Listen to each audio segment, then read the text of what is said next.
Мы пока еще не можем,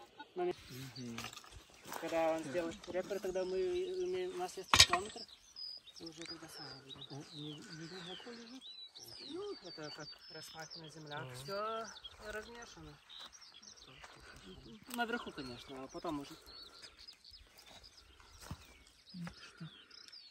O, archeologinis irgi. Žalias, matau. Taip, bet dabar mes vadinam tai ne žalvarinis, vadinam varį lydinį, nes gali būti ir bronza labiau nei pagal kaip tai ką rodo tie metalų sudėties tyrimai, bet panašu čia gali būti. Jo, čia yra ornamentas, visiškai atitinka ir metalo sudėtis, ir išvaizda, tai irgi.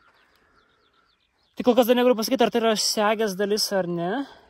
Lankinės, turiu menį, lankinės segės, bet gali būti. Ornamentų irgi matosi. Ornamentas yra greveliai, skersiniai greveliai.